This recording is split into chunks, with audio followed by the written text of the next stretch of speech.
Here is my 1981 Honda Odyssey FL 250, but this one's just a tad bit different. As you'll see, it's got a brand new 420cc Predator engine sitting on top of it. It took me forever to get in, and it runs great.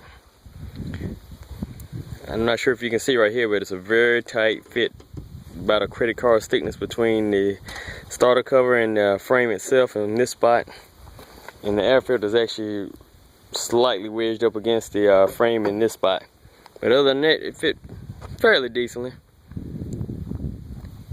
And I'm also running the stock Honda Odyssey clutch right here.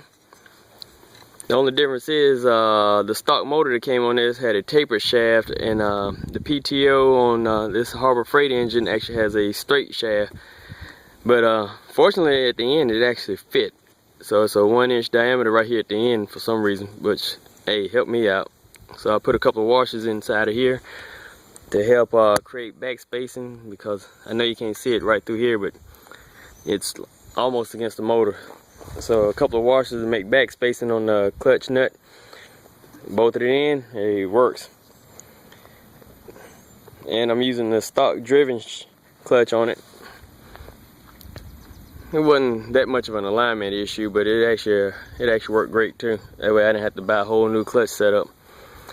And the only thing I really had to modify, because I wanted to try and keep it as stock appearance as possible, is this. I don't know, it held the actual, I guess you could call it the transmission for this thing, as well as the gas tank and the air filter housing. But I had to cut that off here because it went straight across in order to get the engine in, and the engine sits in pretty good. I mean, I had to modify a bracket here and there, but other than that, it's actually stock appearing. Then I had to make a battery bracket, as you can see. That wasn't hard. Actually, it's my first time welding, actually putting all this together. And as you'll see in the pictures I'm going to include in the video of everything, the process it took to get it in. It actually takes a engine crane. If I want to drain the oil, the better way to do it, I got to take the engine crane, loosen up the 4 mounting bolts at the bottom under here, pick the engine up just to drain the oil. Well, fully drain the oil. I can get most of that out without doing that. And if I need to deal with the clutch itself, I can either once again hit the 4 bolts under the bottom that's hooked to the cradle, pick up the engine a little bit, and undo this around the outside of this clutch cover, or I can push these sheaves apart, which will actually give me room to move the belt a little bit, and then drop the transmission right here. Well, it's actually the gear reduction gear unit. Then I can get the belt off. And it runs pretty good though. I mean, I never really got to, since it's 81 and you know I'm 41 years old, I never got to actually remember. I don't remember even riding this thing, but I'm pretty sure I did. And as you can see, it's electric start. I got a slight back injury now from a motocross race this weekend, but other than that, I could use a pull starter, but hey, that's what I got electric start for. I gotta use 2 hands right now. Let me see if I can do it.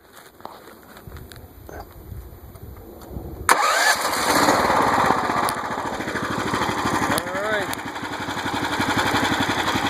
And it works off the stock Odyssey throttle right here.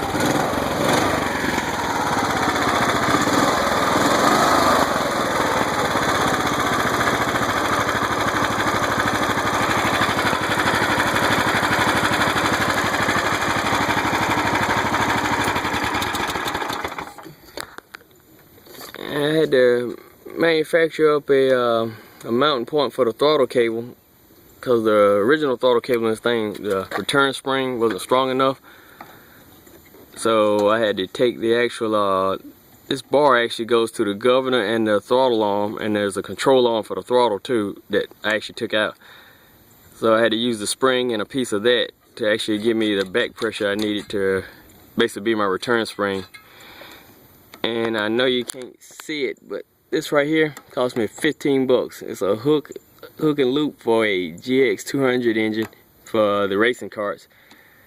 It's a whole kit I got off of eBay, and I only needed that one part. Hey, what can you do, you know? And I manufactured this to actually hold the return spring and throttle rod up. Works pretty good though.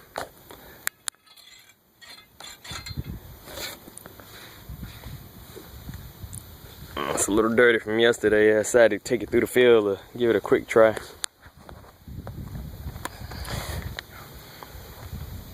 And I put a hour meter on it.